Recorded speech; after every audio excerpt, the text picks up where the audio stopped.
atau hikmah taksiyah yang insya Allah akan diantarkan oleh Ustaz Alahuddin Isfil MPD.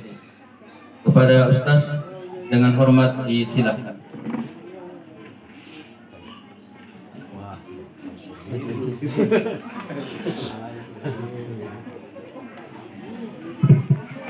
Bismillahirrahmanirrahim.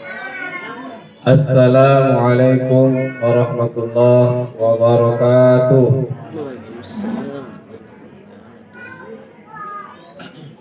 Alhamdulillahilladzi bi'izzatihi wa ni'matihi tatimmus salihati wal hasanat wa bifadlihi tatanazzalu bihil khairat wal barakah.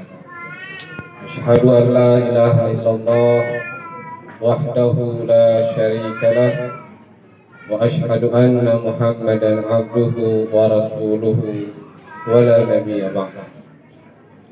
Allahumma salli wa sallim wa barik ala habibina wa nabiyyina wa syafi'ina wa maulana Muhammad sallallahu alaihi wasallam wa ala alihi wa azwajihi wa dhurriyyatihi wa ashabihi wa tabi'in wa tabi'it tabi'in wa jami' ummatihi ila yaumil qiyamati ajma'in.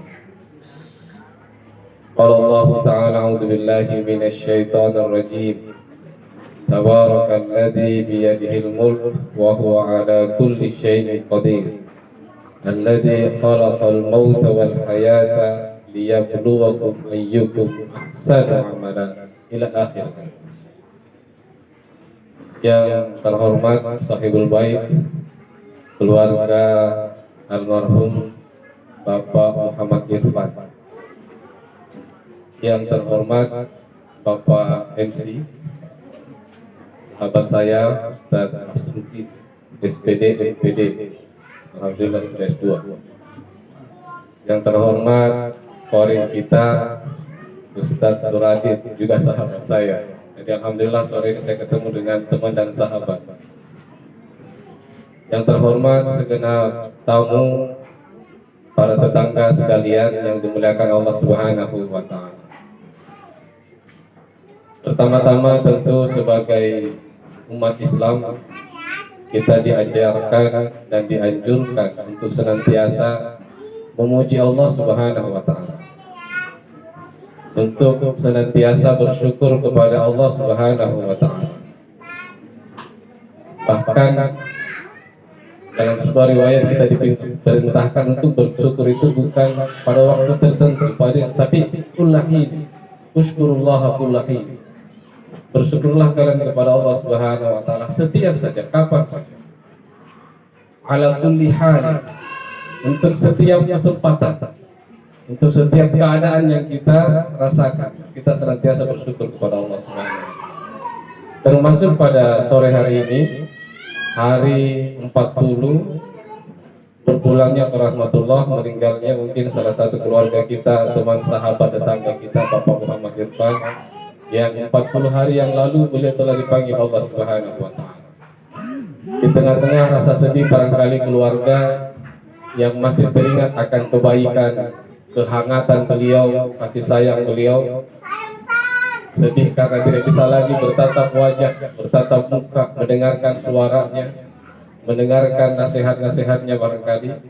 Tapi di saat yang bersamaan juga keluarga bahagia karena kita bisa hadir semua di tempat ini, hadirin, memberikan dan menunjukkan rasa simpati dan empati kita, bahwa kesedihan, kemalangan, kehilangan yang dirasakan oleh keluarga di sini bukan hanya dirasakan oleh mereka, tapi juga kita sama-sama merasakan.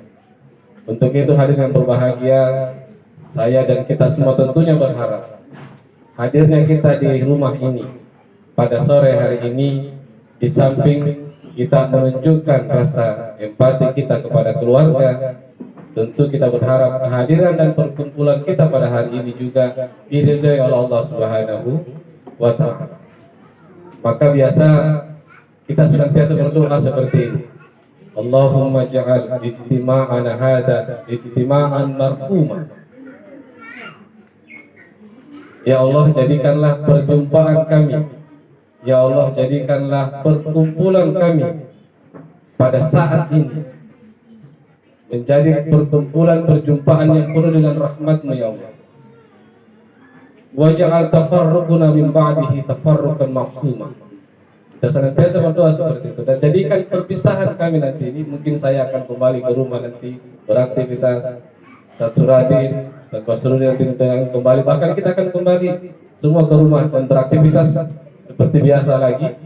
Maka Allah jadikan perpisahan kita nanti itu perpisahan yang tidak menyisakan dosa. Ya, Bapak Ibu ya, maksuman artinya tidak menyisakan dosa. Artinya apa?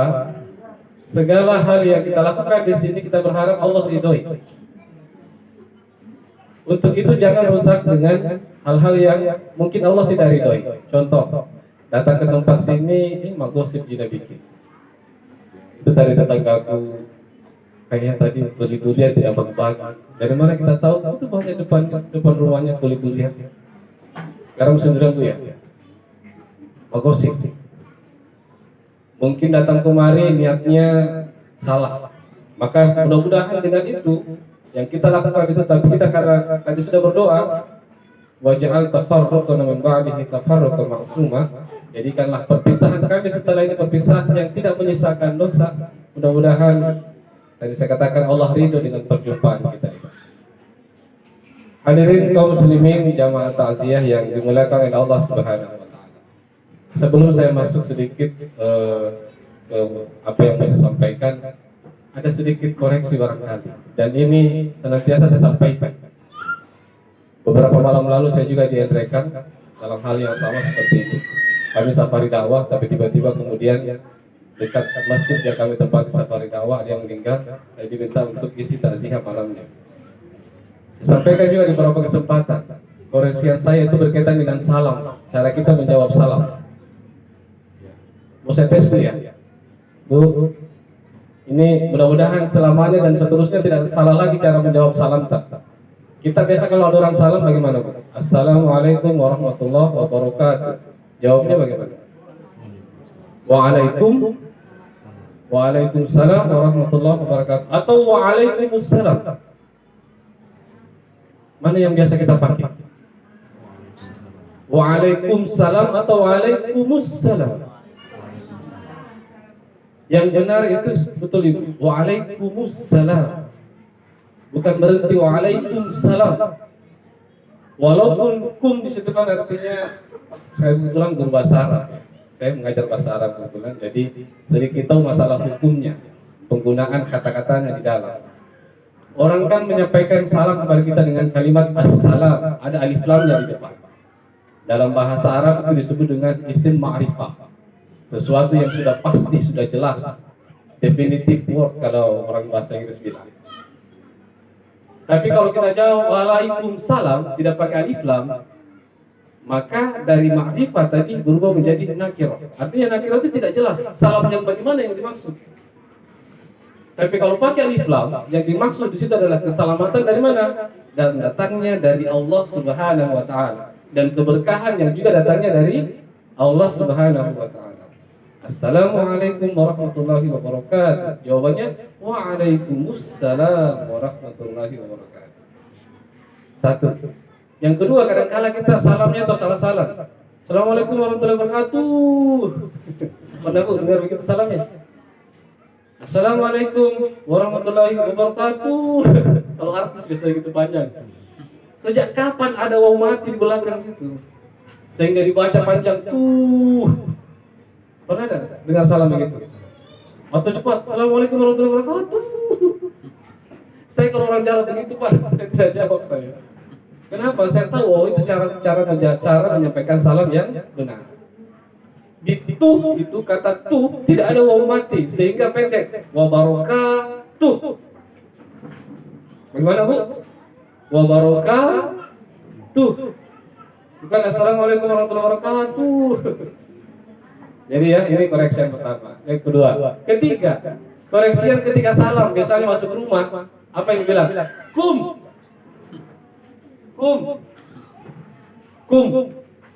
Pernah dengar salam itu? Kum biasa ya. Apa artinya kum? Kalau dia pakai huruf kaf, artinya kalian, woi kalian. Tapi kalau pakai kof, mim, kof, itu bentuk kata perintah, fi'il amr. Artinya apa? Berdirilah. Siapa disuruh berdiri? Kum, itu artinya berdirilah. Parahnya kita jawabnya bagaimana? Kum, lam. Coba. Jawabnya apa biasa kalau kum? Jawab dari dalam bagaimana? Lam. Lam mim. Kalau huruf lam tidak ada artinya. Tapi kalau lam dengan mim, lam, artinya apa? Belum.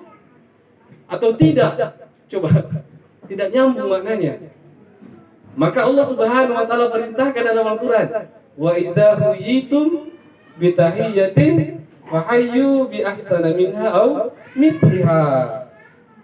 Jika ada orang yang menyampaikan salam kepada kalian, maka jawablah salamnya dengan apa? Dengan yang lebih baik dari salam orang itu atau seperti yang dia sampaikan. Assalamualaikum. Waalaikumsalam. Sepertinya. Tapi kalau bagusnya, Assalamualaikum, jawab Waalaikumsalam warahmatullahi wabarakatuh. Assalamualaikum warahmatullahi wabarakatuh. Bagus itu ya. Jadi jawab juga dengan baik, Waalaikumsalam warahmatullahi wabarakatuh. Nah ini ya, maaf. Saya bukan menggurui Bu ya, karena saya yakin di sini banyak yang lebih paham dari saya. Ini kita hanya sekedar saling ingat, mengingatkan. Supaya kita tidak salah, supaya ketika nanti ada orang yang mengucapkan, kita juga bisa menegur atau mengingatkan. Oh dulu hari Selasa, Senin ya? Senin tanggal 25 Zulqa'dah atau tanggal 26 Zulqa'dah atau tanggal 25 Juni di rumah kediaman almarhum Bapak Muhammad Irfan di haul 40 harinya. Saya pernah mendengar Ustaz ada yang bilang cara salam yang benar seperti ini. Artinya kita punya referensi untuk memberitahukan ke orang atau bahkan minimal mengajarkan ke anak. Jadi kalau nanti anak atau pulang ke rumah, Assalamualaikum mama, Assalamualaikum mama, Assalamualaikum mama, gimana ya? Nana itu, Assalamualaikum mama, Assalamualaikum. Tidak ada matnya di situ, tidak ada panjang pendeknya. Assalamualaikum mama. Coba kira-kira apa artinya? Assalamualaikum mama. Assalamualaikum, tidak ada artinya. Tapi kalau ucapkan dengan baik dan apa susahnya coba? Assalamualaikum, coba apa susahnya? Tidak ada susah. Cuman kadang-kala kita terbiasa mengucapkan itu dan kita menganggap bahwa sama saja cara pengucapannya, padahal tidak. Karena dalam bahasa Arab ada aturan cara pengucapan huruf, bahkan ada hukum panjang pendek, belum lagi masuk ke dalam hukum tajwidnya. Maaf ya, saya tidak mengajar, sekali lagi sesuai dengan baik tuan rumah. Tapi kita sama-sama saling mengingatkan. Lagi-lagi kita tadi berdoa kepada Allah agar Allah menjadikan perjumpaan kita ini adalah perjumpaan yang penuh dengan rahmat. Dan dengan ilmu ini mudah-mudahan rahmat Allah kita bisa sebarluaskan di muka bumi ini. Hadirin wal hadirat, kaum muslimin wal muslimat yang saya hormati dan dimuliakan oleh Allah Subhanahu wa taala. Panas Bu ya? Panas enggak? Bu, panas. Bapak panas Pak? Oh tidak ya, alhamdulillah. Kan biasanya acara taziahnya sudah habis isya, tapi ini asar. Alhamdulillah saya tadi baru tiba di rumah, sempat mandi, pulang sholat asar diingatkan. Saya baru tiba dari masjid, diingatkan Ustaz. Oh iya, saya kira tadi nanti jam-jam 5. Minta maaf. Dan memang suasananya seperti ini, matahari terbit dengan di sebelah barat sekarang agak cerah alhamdulillah. Dan kita bersyukur kepada Allah Subhanahu wa taala. Kaum muslimin wal muslimat hadirat wal hadirat yang dimuliakan oleh Allah Subhanahu wa taala. Kita berkumpul di hari memperingati 40 hari ya, seperti saya katakan tadi. Ada dua hal yang ingin saya sampaikan, tidak banyak, dua hal. Mudah-mudahan tidak panjang juga. Yang pertama, berkaitan dengan mayit. Berkaitan dengan orang yang telah meninggal. Itu yang pertama. Yang kedua, berkaitan dengan kita ini yang masih hidup. Berkaitan dengan orang yang meninggal ini. Apa sekarang yang beliau butuhkan di alam kuburnya? Saya mau tanya dulu. Bu, Bapak, adik-adik sekalian, apa yang dibutuhkan oleh mayit sekarang di alam kuburnya ini? Ya? Wih, pintar, luar biasa. Saya biasa kalau begini Bu ada hadiahnya, tapi saya tidak bawa. Hadiahnya barakallah saja dari saya. Barakallah. Terima kasih banyak. Doa. Salah satu yang beliau butuhkan sekarang adalah doa. Kenapa? Ada hadisnya. Rasulullah SAW bersabda dalam sebuah hadis, walaupun ini ada yang menganggap hadisnya agak belum sampai ke tabaqat atau ke tingkatan sahih atau hasan. Mal mayyit, kata Rasulullah SAW, mal mayyit fil qabri kal gharik al mustagis.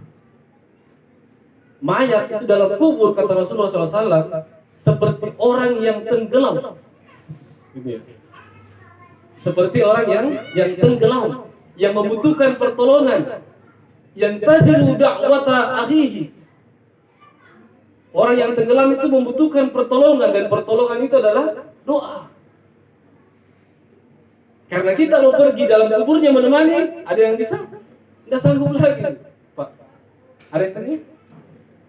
Istrinya saya yakin tidak sanggup menemani bapak di dalam, itu tidak sanggup.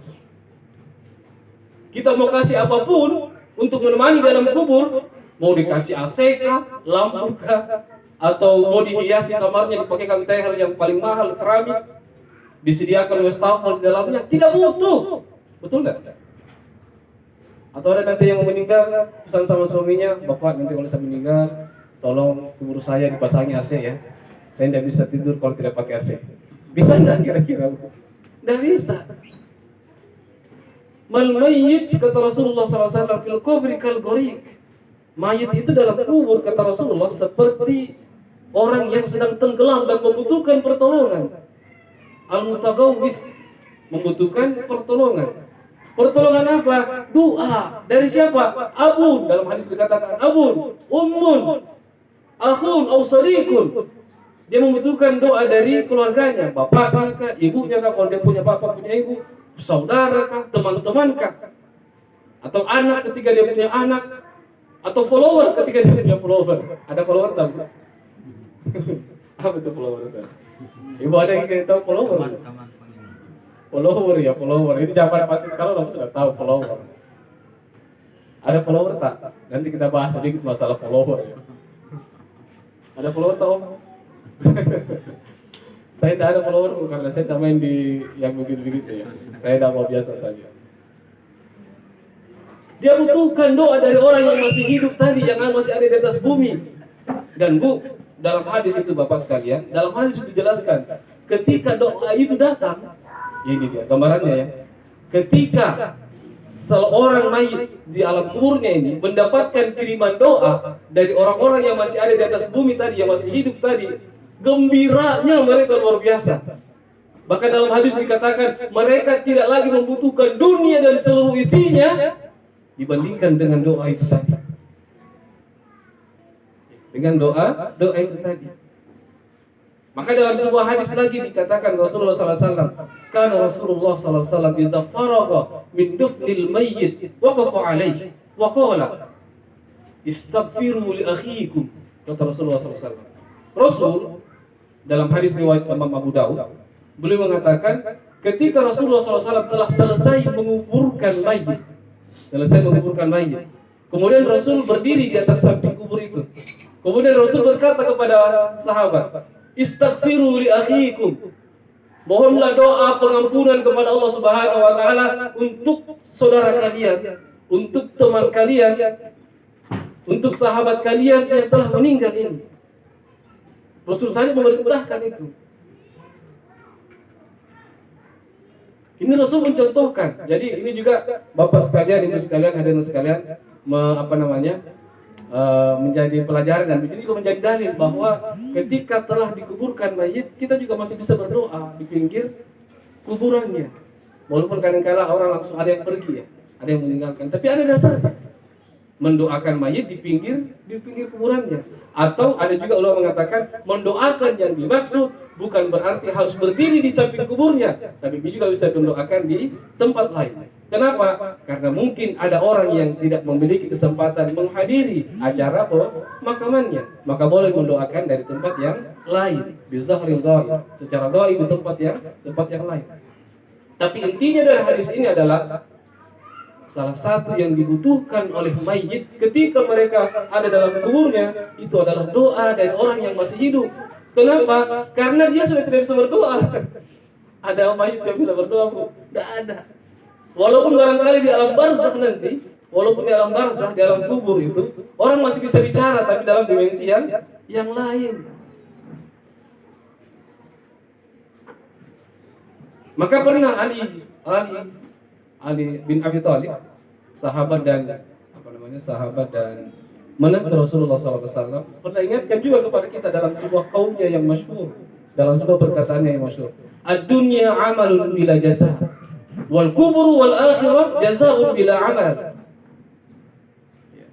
Beliau pernah mengingatkan kita dalam sebuah kalimat atau nasihat yang masyhur yang terkenal. Saya yakin pernah kita dengar ini dan yakin pernah diangkat juga dibicarakan oleh teman-teman kita. Ad-dunya amalun bila jazaa. Dunia ini ketika kita masih hidup di atasnya, ketika masih ada ruh dengan dalam jasad kita ini, maka inilah tempat kita untuk beramal dan belum tempat untuk mendapatkan balasan dari amal tersebut. Akan tetapi ketika ruh sudah dipanggil, sudah ditarik oleh Allah Subhanahu wa taala, dicabut dari tubuh kita ini, kita dibaringkan di alam barzah, kita di kuburan kita, atau nanti kita dikumpulkan di padang mahsyar. Maka pada waktu itu jazaa'un bila amalin. Pada waktu itu kita sudah tinggal menerima balasan dari apa yang kita lakukan dan kita tidak bisa lagi melakukan apapun. Maka pada waktu itu mayit barangkali walaupun mereka bisa berbicara dalam dimensi mereka ya. Dalam Al-Qur'an kan begitu. Dalam hadis juga begitu. Gambarannya bahwa ketika orang meninggal kan dalam kuburnya bukan mati dalam artian tidak bisa berbuat apa-apa. Bahkan dalam Al-Qur'an bal ahya. Akan tetapi mereka masih tetap hidup, tetapi dalam dimensi yang berbeda, dalam alam yang berbeda. Kalau seandainya bicaranya mayit di dalam kubur kita dengar, Pak, tidak tenang hidup kita. Kira-kira ya, lagi tidur begini atau lagi duduk-duduk kita datang bisik-bisik. Tidak kenal suaraku, bapakmu kah ini? Coba ya, seandainya masih bisa berbicara itu dalam kubur, barangkali tidak tenang, tidak kemana-mana. Lewat kita di depan kubur, mungkin ada dari dalam dia itu manusia tidak pernah sholat. Coba bagaimana Pak? Dan kita mampu mendengar suaranya. Makanya dalam ayat yang lain dikatakan Allah Subhanahu wa taala ingatkan kita kamu pasti tidak akan mampu mendengarkan apa yang dibicarakan oleh ahli kubur di kuburannya. Karena itu Allah sudah tetapkan dan kita memang sudah berbeda alam. Sehingga hadirin kaum muslimin jamaah takziah yang dirahmati Allah Subhanahu wa taala, karena sudah tidak sanggup lagi kita beramal, maka salah satu yang bisa kemudian menyelamatkan manusia dalam kuburnya, mayit dalam kuburnya adalah doa. Bu, tabe, angkat tangan yang sudah ada anggota keluarganya meninggal. Bapaknya kah, orang tuanya, mamanya, ada. Tabe, angkat tangan boleh angkat tangan Bu, bapak yang sudah ada anggota keluarganya meninggal. Saya angkat tangan karena mama saya sudah meninggal sekitar 6 bulan yang lalu. Dan saya rasakan itu bagaimana itu. Coba sekarang, apa yang sudah kita lakukan untuk mereka yang sudah meninggal? Saya buka rahasia. Kalau saya doakan mereka itu setiap habis sholat subuh dan habis sholat maghrib. Kalau saya pribadi ya, habis doa terakhir, itu pun tidak setiap sholat Pak. Mungkin hanya saya pilih antara maghrib atau subuh. Doa saya seperti ini. Dan khusus untuk mama saya. Allahumma ghfir laha warhamha wa'afiha wa'fu anha wa akrim nuzulaha wa wasi madkhalaha wa taqabbal hasanataha wa kafir sayyi'ataha innaka ala kulli syai'in qadir. Allahumma ja'al qubraha rawdatan min riyadil jannah wa la taj'al qubraha hufratan min hufri niran wa adkhilha jannataka ma'al awrar bi rahmatika ya arhamar rahimin. Itu saya doakan khusus untuk mama. Kadang-kala saya sambungkan doa untuk mertua saya. Dan khusus lagi untuk mertua saya. Walaupun agak panjang Pak ya, walaupun durasinya agak panjang, tapi saya hitung tidak sampai 2 menit ternyata. Apa susahnya coba? Apa susahnya? Makanya mudah-mudahan setelah ini Pak, setelah ini kita tidak hanya sibuk mengurus dunia kita dan berdoa kepada Allah Subhanahu wa taala untuk urusan dunia kita, tapi kita juga masih mengingat keluarga-keluarga kita yang sudah meninggal.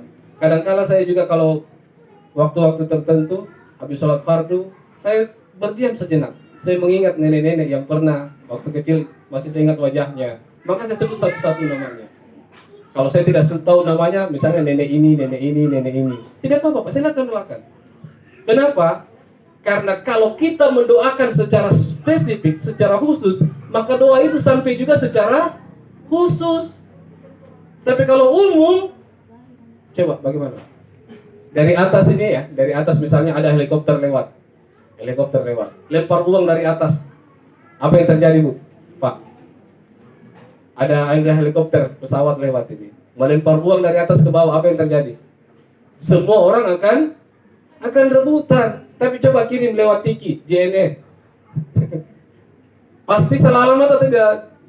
Pasti langsung sampai ke orangnya. Bahkan yang menerima pun di pintu pagar, oh bukan untuk saya, untuk kakak aku di dalam, pasti juga dia tidak buka. Karena memang bukan untuk dia. Walaupun dalam Al-Quran kita juga dikasih contoh oleh Allah Subhanahu Wa Taala, sebagaimana doanya Nabi Ibrahim alaihissalam, mendoakan diri kita dan mendoakan saudara-saudara kita yang telah meninggal. Allahumma ghfir lana wal ikhwanina alladziina sabaquna bil iman. Ya Allah, ampunilah dosa kami. Ya Allah, ampuni juga dosa orang-orang yang telah mendahului kami, tetapi yang seiman dengan kami. Ini yang pertama, Pak. Orang membutuhkan doa yang telah meninggal tadi, karena posisinya membutuhkan, tidak bisa berbuat apa-apa lagi. Maka kata Rasulullah juga sallallahu alaihi wasallam dalam sebuah hadis sahih, Rasul ingatkan, dan ini masyhur, hadisnya masyhur. Iza mata ibnu Adam in qata amaluhu illa min salasin, sadaqatin jariyah aw ilmin yuntafa'u bih, apa? Aw waladin shalih yad'u lahu. Kalau telah mati anak cucu Adam, maka akan terputus amalannya kecuali 3. Apa yang pertama? Sedekah jariyah. Yang kedua, ilmu yang diamalkan, dimanfaatkan, diajarkan. Yang terakhir adalah doa anak-anaknya yang soleh. Apa yang kita ajarkan untuk anak kita, Pak? Saya tidak usah apa aja kan? Apa yang kita kasih untuk anak tak? Sekarang apa yang kita kasih untuk anak tak, Bu? HP. Betul ya? HP. Coba apa yang dulu ke anak dari HP itu? Saya tadi, Bu, habis sampai di rumah sebelum ini jam 2, sekitar jam 2 tiba di rumah. Setelah itu pergi lagi, sempat beli gas. Kebetulan di rumah habis gas. Saya beli di samping rumah tetangga. Anak umur 3 tahun. Apa dia pegang, Bu? Pak, HP. Apa yang dia buka? Saya pura-pura bertanya, apa kita buka, nak? Game apa lagi namanya itu? Dengan pasehnya dia berkata, Roblox. Apa dia katakan? Roblox. Sambil mulutnya nak kasih mancung ke depan. Tahu kira Roblox, Bu? Roblox ya, betul ya? Ada yang tahu di sebelah? Ada ya, game Roblox itu. Kita mau keburu-buru itu dia. Roblox tas. Kebetulan anak-anak tahu kalau saya imam di samping rumah, masih dekat rumah. Roblox, pasehnya dia bicara ya. Kalau saya tes dia mungkin doa ibu bapak, mungkin dia tidak tahu.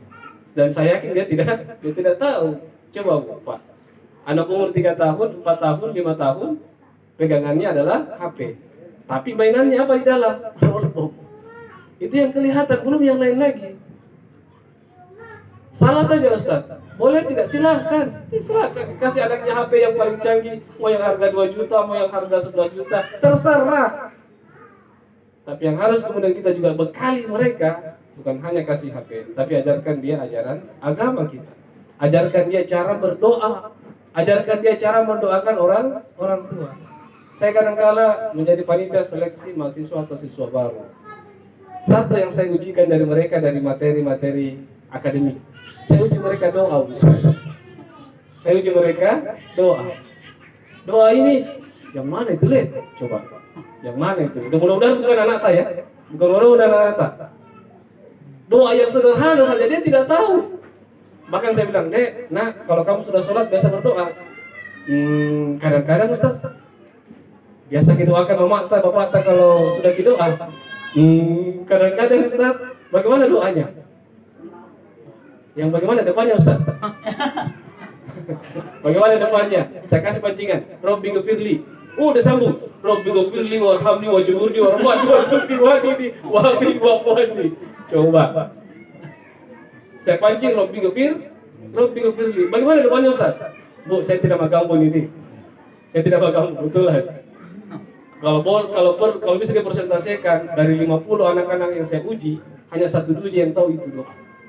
Dan saya yakin tidak ada anak di situ. Nah, biasa aku berdoa untuk orang tuamu setelah sholat. Kadang-kadang Ustaz, bagaimana doanya? Depannya Ustaz, saya pancing, Robbi Gufirlina. Oh iya, saya tahu Ustaz. Karena sebelumnya saya tes bacaan sholat. Dia baca, Robbi Gufirli warhamni wajibuni warfani warzuqni wahdini wahafini wa saya bilang, nah, itu setahu saya bacaan atau doa yang dibaca antara 2 sujud, duduk di antara 2 sujud. Oh iya Ustaz. Yang mana itu Ustaz? Rabbi ghfirli wa li walidayya warhamhuma kama rabbayani shaghira. Ulangi Ustaz. Jadi ujian yang saya hadapi itu, yang betul saya hadapi. Oleh-olehnya dari ujian itu, mereka hafal doa. Karena tidak saya lepaskan itu. Saya tidak suruh pergi tinggalkan meja saya sebelum dia hafal itu doa. Pikiran saya dalam hati dan niat saya, semoga anak orang tuamu nanti mendapatkan keberkahan dari doa yang kamu hafalkan sekarang itu. Dan dia nanti orang tuamu tidak tuntut di akhirat karena tidak mendoakan dan tidak orang tuanya itu tidak mengajarkan doa itu. Dan saya sudah mewakili orang tuamu. Coba. Keprihatinan kita. Ustaz, cukup dengan amalku. Iya. Ini ya, yang kedua ini ya, berkaitan dengan kita yang sekarang. Ustaz, saya tidak butuh doa dari orang, cukup dengan amal saya.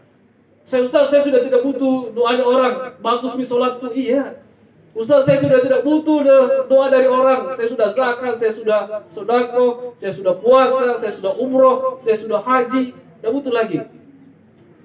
Pertanyaannya, diterima jika itu ibadah? Ada jaminan? Bu? Nah ini sekarang tentang kita ini ya. Tadi kan tentang mayit, sekarang kita. Mayit tadi itu satu saja, dia butuh doa. Sekarang kita ini. Tapi jam berapa itu? Ya, insya Allah 10 menit lagi. Kalau saya tidak lupa ya. Pertanyaannya dari ibadah itu, ada tidak jaminan bahwa ibadah kita diterima Allah Subhanahu wa taala? Tidak ada, Pak, Bu. Maka dari dulu kita diingatkan, orang mungkin dengan hartanya bisa sombong karena kelihatan rumahnya 2 tingkat, rekeningnya penuh 8 digit. Tidak 8 digit ya, 3 digit saja lah. 3 digit itu artinya ratusan juta. Nyata, mobilnya banyak, baru-baru lagi. Mungkin dia sombong. Orang sombong dengan ilmunya bisa mungkin dilihat, oh bisa dia sombong ya. Doktorandus, ini MH, MM, MS, MUn, MOM, MM, dan MM, dan DR di depannya. Ada kelihatan Pak. Barangkali dia sombong gitu. Karena mungkin ada beberapa ini. Tinggal satu barangkali yang tidak disombongi orang gelar itu, ALM di depannya itu ya. ALM di depannya bisa disombongin lagi itu. Coba. Orang sombong dengan keluarga bisa saja. Istrinya 4. Ada di sini. Kenapa 4 HP tak? HP pertama istri yang paling tua. HP kedua istri kedua. Tidak ada dia? Insya Allah tidak ada. Saya juga aku satu insya Allah. Bukan tidak berani Bu, istri saya lebih pemberani. Saya bukannya takut apa ya, istri saya lebih berani.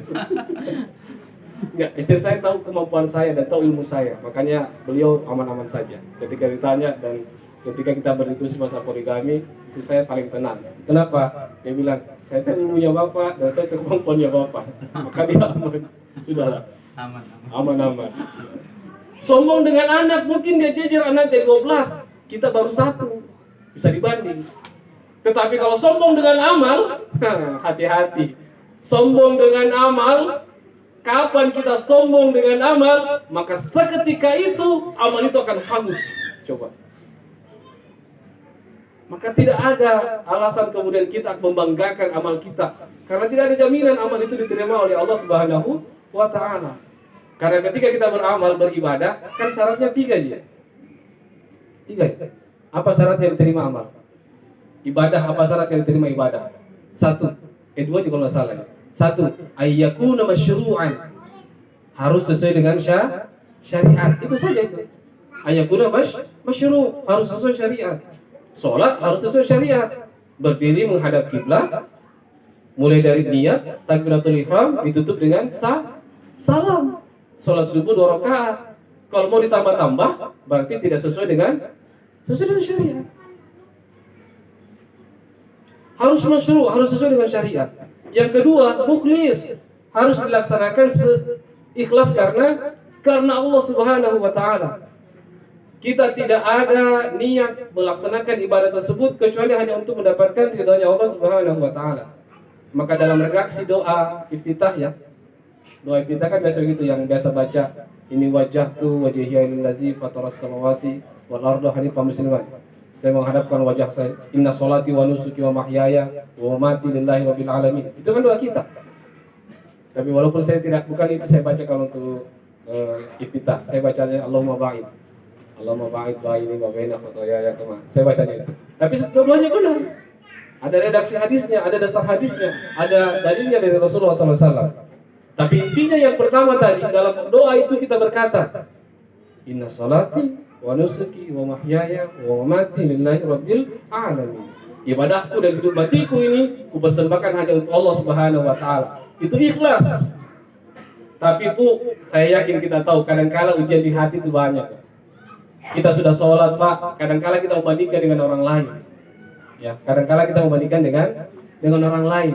Atau ketika kita sudah sedekah, kita sudah berpuasa, kadang-kala kita menganggap diri kita lebih baik daripada orang lain. Maka hati-hati, tidak ada garansi diterimanya ibadah kita oleh Allah Subhanahu wa taala kecuali Allah sendiri yang menetapkan ibadah tersebut diterima. Kewajiban kita hanya melaksanakan ibadah tersebut sesuai dengan syariat dan ikhlas kepada Allah Subhanahu wa taala, dan jangan ada niat-niat yang lain yang mengikuti ibadah tersebut. Apalagi ada perbuatan-perbuatan lain yang bisa menggugurkan ibadah tersebut. Contoh kesyirikan, contoh kesombongan, contoh riya yang menyertai ibadah tersebut. Sum'ah mau didengar. Nah, hadirin yang berbahagia, kewajiban kita sekarang yang masih hidup nih. Ada yang bisa menjamin Pak masih hidup besok hari? Ada? Tidak ada ya? Ada yang berani katakan, saya menjamin, saya besok pagi masih hidup. Ada? Tidak ada kan? Ada yang berani? Tidak ada yang berani. Kenapa? Takut karma ya? Karma instan, bahasa kita itu ya. Tapi apa yang terjadi ke depan ini, tidak ada yang tahu.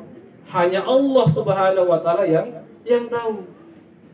Maka dari itu hadirin yang berbahagia, kita yang masih hidup ini, kita yang berkumpul di acara haul, kalau orang bilang haul biasa, haul 40 hari meninggalnya almarhum Bapak Muhammad Irfan. Mudah-mudahan kita adalah orang-orang yang senantiasa menjadi orang yang senantiasa mengingat bahwa kita akan juga menuju ke sana dan mengumpulkan bekal terbaik untuk menuju ke sana. Rasul pernah ingatkan kan seperti ini ya, barangkali sudah pernah kita dengar ini. Ini mungkin hanya mengingatkan saja keluarga saya yang hadir di sini, saudara-saudara saya yang hadir di sini. Man akiyan nas, kata Rasulullah SAW. Siapa manusia yang paling cerdas? Bu, siapa yang manusia masih cerdas? Bapak, adik, siapa manusia yang paling pintar? Siapa orang paling cerdas? Ya, Nabi Muhammad. Ibu pintar Nabi Muhammad. Ada lagi? Kalau Nabi Muhammad yang pintar bagus. Ada lagi Bu, Bapak? Saya lagi biasanya kalau kajian-kajian begini biasanya di depan meja itu ada Al-Quran, ada parfum, ada buku. Cuman kan, guru, terima kasih Bu, saya masuk di dalamnya. Ada pengakuan. Saya manusia yang paling cerdas.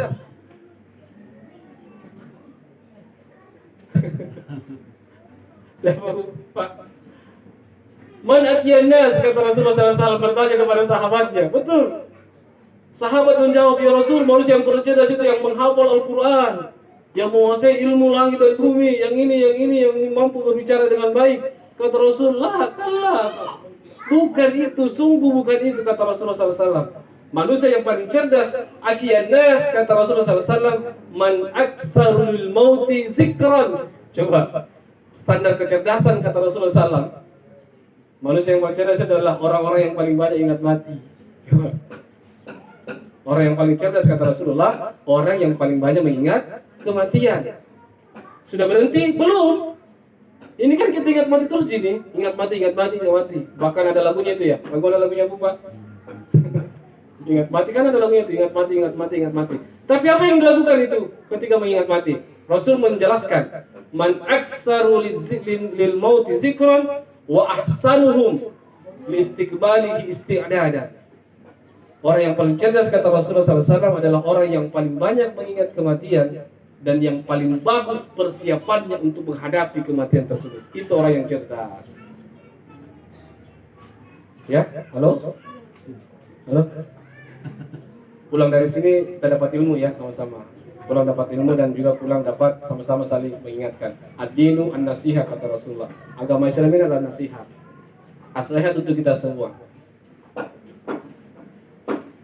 Akhirnya kata Rasulullah SAW, orang yang paling cerdas adalah orang yang paling banyak mengingat kematian dan orang yang paling bagus persiapannya untuk menghadapi kematian tersebut. Itu kalau ini sudah dipahami, maka kita akan sadar bahwa satu, hidup itu sementara dan akhirat selamanya, dan kita akan menuju ke sana. Yang kedua, yang akan menyelamatkan kita di akhirat nanti ini, di alam kubur kita nanti ini, ternyata bukan materi yang kita miliki sekarang, bukan pangkat jabatan yang melekat pada diri kita sekarang, bukan anak keluarga, menantu yang Allah titipkan pada kita sekarang, tetapi yang akan menyelamatkan kita nanti adalah amal kita, ketakwaan kita kepada Allah Subhanahu wa taala. Maka mudah-mudahan hadirin yang hadir di rumah duka ini, sama-sama kita menjadi orang yang cerdas. Orang-orang yang banyak-banyak ingat kematian. Ingat kematian bukan berarti kemudian menyepelekan kehidupan dunia. Saya bilang, Ustaz, banyak ingat kematian orang cerdas. Kalau begitu, tiap hari saya di pinggir kuburan saja terus. Tidak. Mengingat kematian, tetap kita melaksanakan aktivitas kita sebagai manusia biasa dalam kehidupan dunia. Tapi aktivitas itu harus dimaknai sebagai ibadah. Sehingga inilah kemudian nanti akan kita bawa menghadap Allah Subhanahu wa ta'ala. Dengan itu insya Allah, dengan banyaknya kita berdoa seperti tadi ya, dengan banyaknya kita berdoa, dengan banyaknya kemudian kita beramal, mudah-mudahan apa yang kita lakukan itu, doa itu menyelamatkan keluarga-keluarga kita yang telah meninggal, atau bahkan menyelamatkan diri kita sendiri. Dan doa juga itu nanti mudah-mudahan akan membuka pintu-pintu keberkahan, serta amal ibadah yang kita lakukan itu insya Allah menjadi jariah dan bekal bagi kita untuk menghadapi kehidupan setelah kehidupan di dunia ini. Saya kira itu saja Pak ya. Terima kasih saya telah diberikan kesempatan untuk bisa bersilaturahmi di tengah-tengah kita, walaupun sebagian jamaah sudah akrab dengan wajah saya karena saya hampir tiap beberapa ini khutbah di Masjid Humaira ya, di sebelah itu ya. Jadi ada beberapa masjid, imam masjid di sebelah ini. Terima kasih dan saya minta maaf jika ada kesalahan, ada kekurangan, kekhilafan dari hal-hal yang saya sampaikan ini. Terakhir, mari kita sama-sama berdoa. Kita doakan diri kita doakan keluarga kita doakan almarhum. Semoga Allah berikan kita keselamatan dunia dan akhirat. Al-Fatihah. A'udzubillahi minasyaitonirrajim. Bismillahirrahmanirrahim. Alhamdulillahirabbil alamin. Arrahmanirrahim. Maliki yaumiddin. Iyyaka na'budu wa iyyaka nasta'in. Ihdinas siratal mustaqim. Siratal ladzina an'amta 'alaihim ghairil maghdubi 'alaihim waladdallin. Amin. Alhamdulillahirabbil alamin. Hamdan na'imin, hamdan syakirin, hamdan yuwafi ni'amahu wa yukafi mazidah. Allahumma salli ala Muhammad wa ala ali Muhammad. Allahumma inna nas'aluka ridhaka wal jannah wa na'udzu bika min sakhatika wan nar. Allahumma innaka 'afuwwun karim tuhibbul afwa fa'fu 'anna ya rahim. Allahumma ighfir lana wa liwalidayna warhamhum kama rabbawna shaghira. Allahumma ighfir lana wa li ikhwanina alladhina sabaquna bil iman wa la taj'al fi qulubina ghillan lil ladzina amanu rabbana innaka antar rahmanur rahim. Wabil khusus dan secara khusus untuk Bapak almarhum Muhammad Irfan, Allahumma ighfir lahu warhamhu wa'afihi wa'fu anhu wa akrim nuzulahu wa wasi' madkhalahu wa taqabbal hasanatahu wa kaffir sayyi'atahu innaka ala kulli syai'in qadir. Allahumma ij'al qabrahu rawdatan min riyadil jannah wa la taj'al qabrahu hufratan min hufurin niran wa adkhilhu jannataka ma'al abrar bi rahmatika ya arhamar rahimin. Rabbana atina min ladunka rahmatan wa hayyi' lana min amrina rasyada. Rabbana atina fid dunya hasanah wa fil akhirati hasanah wa qina adzabannar. Wa sallallahu ala nabiyyina wa rasulina Muhammad. Wassalamu ala mursalin walhamdulillahi rabbil alamin. Terima kasih. Assalamualaikum warahmatullahi wabarakatuh.